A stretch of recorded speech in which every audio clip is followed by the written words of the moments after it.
Hello, hello. I am so excited for our Chalk Talk today. It is with Crista Samaras. Crista was a former lacrosse player at Princeton University, played for the U.S. women's national team, coached thousands of girls at all ages and stages. And in 2016, she started Brave Enterprises. And Krista and the Brave team study bravery and fear and create programming that activates bravery in all people. And they work a lot with athletes as well.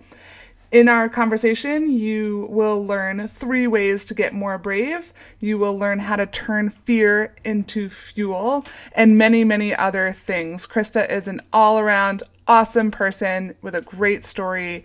I really think you're going to like this conversation. Just a quick note that the information that we talk about we will sort of digest it as well and put it into an ebook that will accompany it along with our other Chalk Talks. You can find those on our website, sgunitedfoundation.org. And there are a couple of spots in our recording that the audio cuts out slightly, only for a couple seconds though, so stick with us and I hope you enjoy. Let's do this.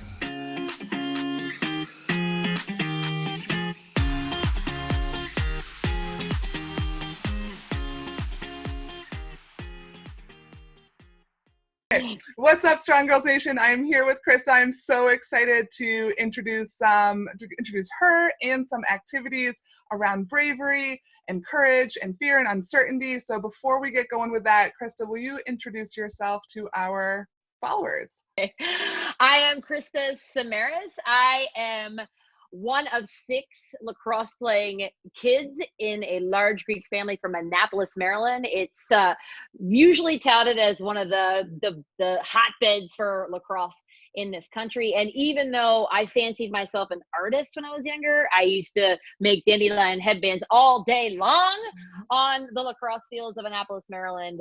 All of my siblings and I played in high school and in college. So I feel like it was a little bit of my destiny to become a lacrosse player. And as much as I fought my athletic ability and my lacrosse IQ, it sinks in. My parents both played lacrosse at my high school that I went to, that my siblings also went to. And they were always athletes. So that was encouraged in our household. I was a reluctant superstar. I trained so hard. I really liked being good at it. I really liked breaking down skills. And starting in 6th grade, when a girl I ended up playing high school ball with, she was so good, Tammy Phipps, she was so good that after the games, people would say, "You're so excellent on that field. It looks like you worked so hard." And I was like, I want them to say that to me. So I did. I started working so hard, and I would look at Tammy's game and be like, "Oh, she does this stick trick really well," and I would break it down. And then in 7th grade, I would look at Emily Franey and I would take her trick and I would break that down. And in 8th grade, I would look at Megan and break her trick. And then I got to high school and I made varsity, but not because I was particularly good, because I had pedigree. My sisters had already played there. I could run. I was fit. I didn't yet have all the skill and stuff coming together. But I had more opportunity to look and break down other people's games and start gobbling them up to make my own game. My sophomore year in high school was the moment everything changed. I was in a game against Broadneck. I know the girl who was on me, Katie Kemmer. She's a coach right now and has her own kids. I received a ball. And it was basically a sort of a no-name player at this point. I turned around, I looked at the cage, and my brain broke in 2. One of the sides was a computer, and the other side was like my normal lacrosse player. Like I'm an athlete playing a game that's moving in real time. And I just saw all these lines about where I should shoot it, where the goalie was going to be. I could see ahead of the play. I could see where she was moving. And I drilled that ball into the upper right-hand corner. And I remember turning around being like, something just downloaded into my head. Like I be different. And from that superstar, I scored 6 goals in that game, had a couple of assists, and occupied the local newspaper feed. And then in college, I went to Princeton University. I got recruited, and I was lucky enough to get into that school as somebody who might have otherwise been unqualified to go there, or not looked at a school like that academically if it weren't for my sport. So I feel very lucky to have been seen by the Princeton coach. When I got there as a freshman, they had won a national championship. So that was already embedded into the culture. And I went to Princeton to be the best among the best. That's a challenge that I wanted, even when I was 18 years old. Princeton turned out to be very difficult for me. I was struggling with some personal stuff. I was newly finding out that I was struggling with depression. There was some stuff happening in my family, and I ended up actually failing out after my sophomore year.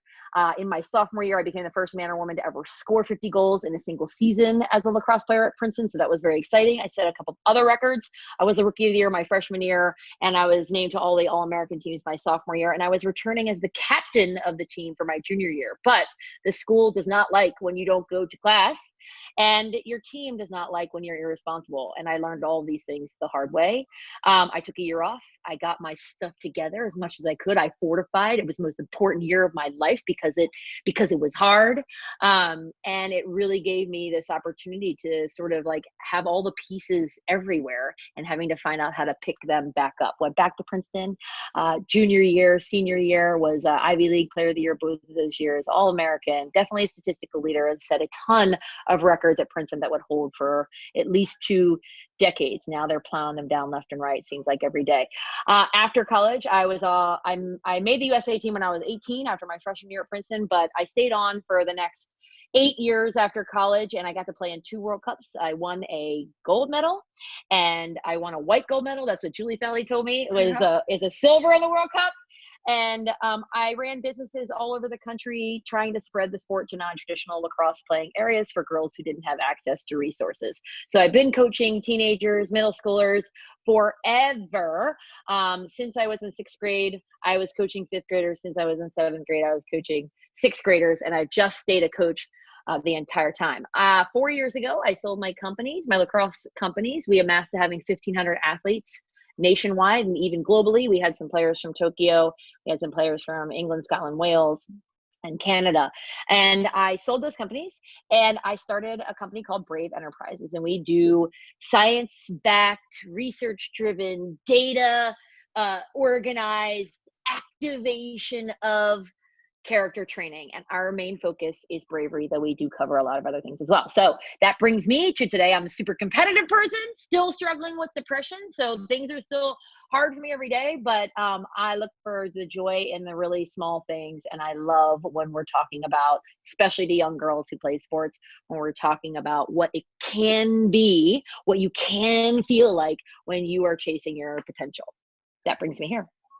Oh gosh, there's so much good stuff there. And I want to actually backtrack. One of the things you said about yourself as an athlete was constantly looking up to others and wanting to emulate them, and then doing the work to actually go out there and practice that. And I think that's such an important message for our young girls to hear, because sometimes we hear, you set goals, you see people, you want to do that, but there's sometimes a disconnect between really understanding that in order to do that, you also have to, get out there and practice, and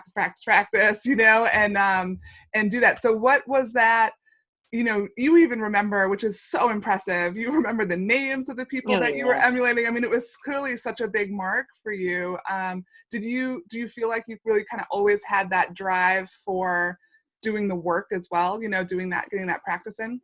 Yeah, and that might be just watching my parents sort of pull themselves up by the bootstraps. And really, my dad is the son of an immigrant, a Greek immigrant, and he's been working forever. My mom grew up with sort of in a broken home with alcoholic parents, and she was like the lead person in her household by the age of 9. And so she's really resourceful, so entrepreneurial. And so that work ethic, I think I was seeing that even before I could make decisions about how I wanted to be. But I also was a kid who, I was a procrastinator. I didn't love school. It felt really uncomfortable for me to be in school, but I hated not feeling prepared. And so this like weird mix of wanting to be prepared. I love practicing. I liked like things in a row. I wanted to be like, oh my God, in a week from now, I might be able to do this crazy trick. It took a couple superstars to tell me how like you can throw the ball up and put your stick around it 3 times before it hits the ground. That if that's possible, and I can see with my eyes scientifically it is possible, then all I need to figure out is a pathway to get there. I loved that stuff. And I did like to play way more than anybody else wanted to play and practice. And so I found myself, though I had 5 other siblings, no one wanted to practice as much as me. So it became like I was sort of solitary in that. And before there were like Walkman or, what you could have music in your ear, I was making my own music in my head. But yes, I liked to put in the time. And that's why when my brain cracked my sophomore year of high school, I couldn't believe it happened. It was some surreal feeling, but I was like, oh, this is based on preparation. And it would Yeah. actually crack again my sophomore year of college. But this time, my computer, that one side of my head that had become a computer in my sophomore year of high school, in college, it just went up to become an extra camera at the top of the stadium looking down. So I had two perspectives while I was playing for 3 of my college years and for the remainder of my U.S. lacrosse career. That's great. It speaks to the importance of the IQ that you clearly had. And I was lucky. I also, was coached by my dad. I felt I had a very high IQ. Very similar story in terms of anytime you could, sort of on the reverse side too. Anytime I could coach kids younger, I was constantly like you, constantly coaching. When I was in 7th grade, I'd be coaching the elementary school girls. When I was in high school, I was coaching the middle school girls. And I'm still coaching. So we have very similar backgrounds, I would say, in that way, and just sort of sport IQ, I suppose, if we want to call it that.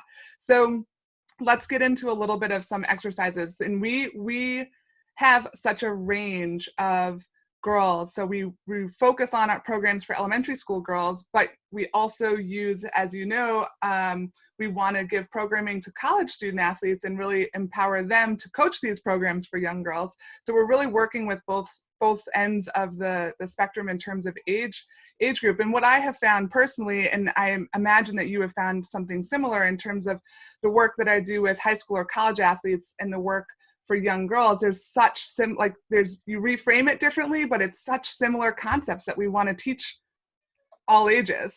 Mm-hmm. So let's start with, maybe you can give us a little sort of sneak peek, preview into some of the work that you do for your Get More Brave, and what are some activities that you encourage the elementary school girls to think about or do in terms of sort of building that? We talk a lot about muscles. I don't know if we like building that bravery muscle, if that's familiar to you. We talk about gratitude muscle and mindfulness muscle. And so I think of bravery or courage as a muscle that you can grow with practice, and you've got to keep paying attention to it. So tell me if that resonates at all with you. And then let's hear maybe something that you might do with elementary school girls. Yeah, well, definitely in terms of being a muscle, for sure. You're looking to like have that muscle be stronger and to be able to be active for longer. So both have strength and stamina. And with that, we like to match with a ton of strategy. So building that muscle with a ton of strategy. For us, I would say the meta perspective is we want to really build resilience, and doing that with resourcefulness. So it's not enough to just show up every day. It's really important to show up with a plan, or to show up with tools and resources that you're deliberately trying to use. When we think about bravery and all of our work and data, there are 3 ways to get more brave. We found that just working one or the other doesn't necessarily give you that comprehensive grading or that formula that makes you feel fully fortified. So the first one is honesty with self. What?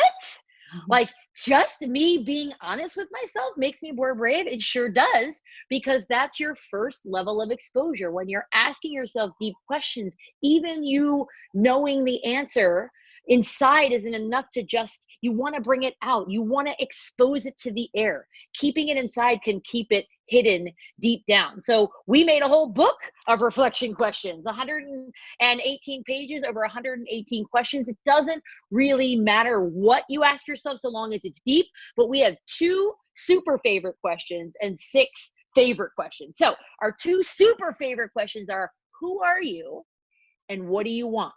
And when I ask, who are you? I'm not saying, what's your name? I'm saying, who are you? And we like to come up with 3 I am statements that really tell and represent who you are. Mine are, I am bold. I am curious.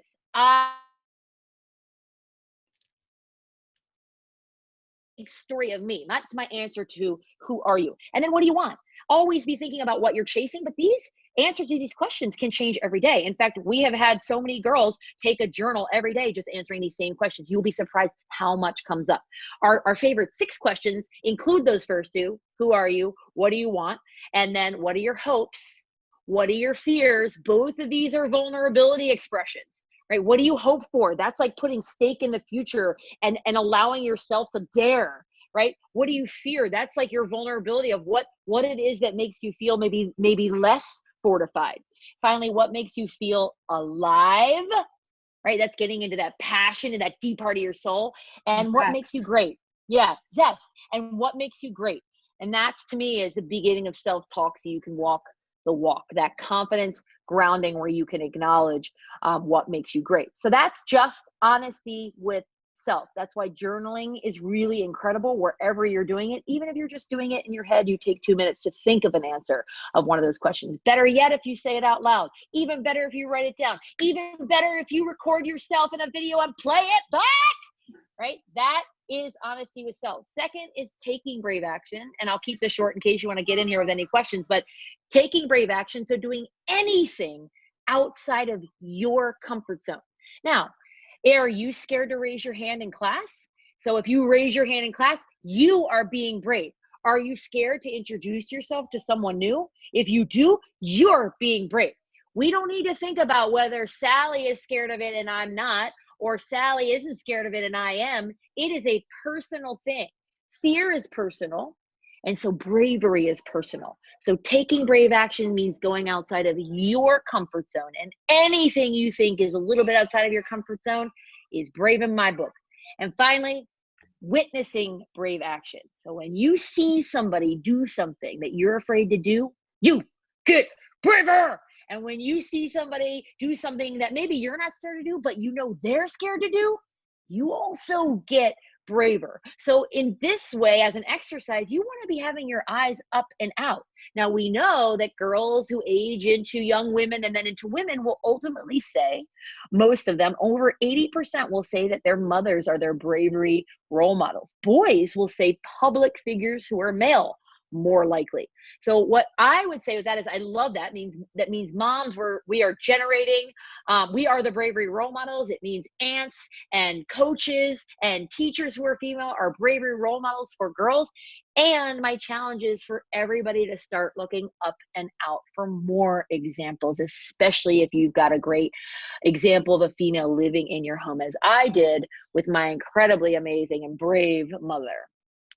That's so great. And, I feel like that I love that you talked about the writing it down, thinking it, saying it, writing it down, sharing it. We've talked a lot about how great it will be to have some videos of these kids sharing some of their things and, at their high school graduation, and they were 5 years old saying what their dreams or hopes are, and I love that you also pair the fear the fear and making it personal. So one of the activities that we have done is, listed a bunch of things and said, our guess is you've already been courageous, you've already been brave, and maybe you don't know it. So kind of look at this list and circle some of this, for the youngest kids, circle the things or color in the things that you've already done, maybe getting on a bike or riding a bike or learning to swim. Or right now we just got baby chicks in our house this morning, and there is some fear yet excitement around picking them up. And, our youngest finally got in there, and then she was so proud after, right? And so being able to, this is where, for me, I think a little bit of the mindfulness practice comes in terms of being aware, like, how do we teach parents and girls we want them to be aware of those moments, right? We want them to be aware of that moment that they've activated bravery, right? As opposed to having it just be a passing thing that happens. We want them to be aware of that so that they realize I am brave. So does that, how do you help with that? Like, how do we tap into that? Hey, that was a moment. That was one of my moments. I activated bravery there. Like, good, give myself a pat on the back. Well, you're really getting into the heart of, I think, the mental mechanism that we're trying to train through our work. And remember, we're a research firm, so we're looking at measuring the impact that our programming is having on girls as young as And we're looking at how do we make fear a cue for brave action? Because fear is so personal, the brave action in response to that fear is also going to be very personal. So if my fear is a baby chick, right, then I want to immediately associate that with an opportunity to come up with one way I can be brave. So for me, confronting, one second, what's up, baby? No, you're not going to get one right now. I'll bring one to you in about 15 minutes. Okay, baby? Deal? Love you. That's my little brave girl. So you're using this cue of bravery, or of fear, as an opportunity to be brave. It's why we call this book One Way to Be Brave. You don't need to come up with all these ways in which you need to be brave. You need to have your bravery be a response to your fear. And when we used to talk about it, we said, okay, if this is your fear, right, you're going to have to bring a bravery ball equal in size to neutralize that fear, and a little bit bigger, right, to master that confrontation. It is not being without fear. And I think when people talk about bravery and they talk about confidence, they're talking about the plus side of things. They're talking about the results. They're talking about the aftermath. And for me, as you guys already know, I'm obsessed with preparation. So part of that preparation process for me, part of the repetition, part of getting my brain ready to break in all the ways it's going to serve my game down the road, is about understanding the fear that I have. And we have a little really easy way to remember the steps to turn your fear into fuel. So it goes with the vowels of the alphabet. A-E-I-O-U. A, you're going to acknowledge that you're afraid. You're going to say, I'm scared of the baby chicks, right? Then you're going to engage with your fear. Why am I scared of the baby chicks? What does it feel like in my body to be scared of the baby chicks? What can I imagine holding a baby chick? What do I want? What would I want if I weren't afraid? Like if this weren't getting in my way. Okay, so that's engage with your fear to really understand it. Finally, you're going to identify exactly what the fear is. I'm scared the baby chick will be too delicate and I'll break it in my hand, or it'll squeal, I'll get nervous and I'll drop it, right? Maybe that's my exact fear. Okay, so I can isolate it and identify it. Then I'm going to own it. This is my fear. This is my fear. I'm going to take responsibility for this fear, and then I'm going to go in, understand my way to be brave, so I can use my fear to come up with my mechanism, my one way to be brave, and organize a plan that fits my fear. And that is the AEIOU of converting fear to fuel. I love that. And we will So make fun. sure to write all of this out for people too, if you're just listening. So one of the things that I have in my journal as well is about this sort of idea that some girls get, that they need to be fearless. And so we talk about, it's not actually about being fearless. It's bravery is about having the fear and still doing it anyway, right? Does that resonate with you as well? It does it. I mean, there's a statue, a very famous statue, and I love what she stands for. She's called the Fearless Girl, and she was inaugurated as a piece of art to stand across from the charging bull, which is a very masculine symbol of Wall Street in New York City, so my city. And she stands there, very young girl, maybe she's 6, 7, or 8, and she's standing there so proudly in her power pose, which Dr. Amy Cuddy would love. And she's just looking at this bull. And what I love about this is that she's doing exactly what you need to do, which is to look your fear in the face, because then you can make all the plans to figure out how you're going to be brave right in front of it. But they called her the Fearless Girl. And fearless is a word that's also a command. To fear less. And that is the opposite of the lessons that we're teaching here. What we have heard so long as women who are your bravery role models, young girls out there, is that we should stuff our fear down. We should ignore it. We should say we don't have it, especially as athletes. No fear. Be fearless out there. Don't be afraid. You can go take that just one-on-one. Just don't be afraid at all. It's like, okay, I'm not going to be afraid. Why am I afraid? I'm afraid. So, right? So our coaches are telling us to do something that our bodies are denying. And then we have the shame around why we can't be not afraid. So I don't say be fearless. I say be brave more. I love that. That's our word. Yep. That's awesome. That's right in line with our philosophy too. And I love that you've got the science to back it up, and you've got the research to back it up. That's so great. Is there anything that we haven't, I know we're mindful of, you've got your babies that are waiting on you here. So is there anything that you feel like that we, either college, high school, young girls, you really go up and down the age group there in terms of the work you're doing. Is there anything you feel like you wish that we had a chance to talk about, that we should include with just some tips or tricks to getting more brave? I think you want to be thinking about how to always complicate things. So when we think about getting more brave, we think about comfort zones. So where you stand, exactly where you are, is your comfort zone. I can think of all the things I like inside my comfort zone. I really want to know what the threshold looks and feels like, and what complicating factors or what kind of pressure I need to add. Either it's more people that make me feel a little more comfortable, it's more exposure, more vulnerability. I want people out there practicing all the time. This is how you're constantly flexing your bravery muscle, is that you're flirting with the comfort, with the threshold of your comfort zone. You don't need to be 20 steps outside of it every day. That's like the Olympic lifting, right? And we can't do that every day. What we can do is break a sweat.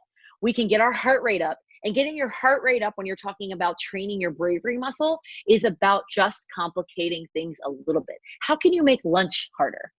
Right? Could you eat something spicy? Could you try something you've never had before? Like, could you try to eat with just your non-dominant hand? All of these things can train other muscles. And maybe we're not calling that bravery, but we are beyond our comfort zone. And remember what I said, when you're existing or doing anything beyond your comfort zone, that is bravery. Right now, you can go really far outside and really look at complex things. This is great. Some people, I think the most complicated example is somebody who's scared to do anything by themselves, or to be without their phone. So I say, great. And this is what I did with all my players when I was the coach at the University of Richmond Division I women's lacrosse team in 2012.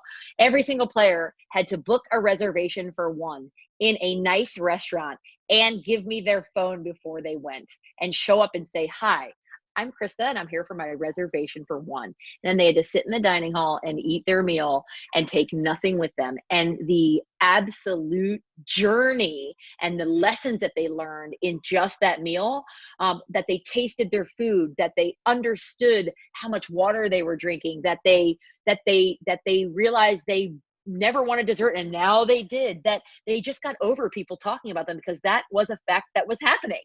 Right? What could they possibly be saying? That she's so awesome, that she's doing something I would never do? They're acknowledging her bravery. And so that's one of my biggest examples for maybe any college women out there, or any parents who are watching this. And so that's the one thing I would say. The biggest thing I would say for parents who might be watching is that if your kids don't know what you're scared of course, appropriate. If they don't know what you're scared of, they can't possibly see you being brave. They don't know what bravery looks like unless they know why you're afraid. And so these are the kinds of conversations. This is the kind of vulnerability I'd like to be shared within homes, and definitely with coaches and players as well. That's awesome. You reminded me of I think it's an Eleanor Roosevelt quote, the do one thing every day that scares you. Mm-hmm. This is something that she was, preaching a long time ago, and it's hard. It's hard work. A lot of this is hard work. But as athletes, and I didn't mean to interrupt, but as athletes, like, we're chasing the butterflies, right? Yes. Like, this is great pressure testing. Like, yes. This is what we want. And it reminds me of my conversation again with Julie Fowler the other day, who said, like, don't competitive people, aren't the butterflies good for us? Like, aren't we supposed to be feeling that? Isn't that what makes us feel alive? Isn't that what ensures that we're continuing to chase the things we're passionate about? And I'm like, yes. It's so true. I talk about butterflies and nerves as meaning there's two things happening. It means there's uncertainty involved, and it means it's something that matters to you. And so when athletes, I think, can see that, or when you look at that, when you're like, yeah, we don't like uncertainty. Of course, like, I'd rather know what's happening, right? It's not comfortable. It puts us out of our comfort zone. But then when you realize, like, I tell athletes, you wouldn't be nervous if you didn't care, right? So let's flip it on its head a little bit. The nerves mean, yeah, there's uncertainty. You don't know how the game is going to go or whatever it is, but it also means it matters to you. And isn't that a great thing? You're involved in something that clearly matters to you. And I would say, like, it's the time to double down, not the time to back away. Like, this is your practice. If it's a game and you have those feelings, like, you can't get out of that situation. So why not cultivate it in your real life so you're always game ready? Yeah. Oh, I love that. It's such a good place to end on. Always be game ready. Let's show up game ready, right? Every day. That'll be the title of this. Show up game ready every day. And in order to do that, we need to acknowledge our fear and practice our bravery on top of that. So thank you so much. We will write a lot of this stuff out. We will share it so that everyone can capture that wisdom that you shared. Before I let you go, why don't you share where people can find you as well? Sure. Well, you can find all of our stuff for Brave Enterprises at morebrave.com. You can follow us on Instagram and Twitter and Facebook at Get More Brave. You can find me at Crista Samaras on Instagram, Twitter, and Facebook as well. And that's where all of our stuff lives. We put live videos out on our stories all the time, but we really represent our live programming really well on our social media feeds. And you can subscribe to our newsletter, of course, and see any of the things that we've done. We try to make things as available as possible, as you guys do, which I think is great. Yay. I'm so excited. I think a Strong Girls United, Get More Brave a collision is going to be in our future. Yes, so I can't wait. I can't wait for it to happen. Thank you so much. You're so welcome. Thanks, Lonnie. All right.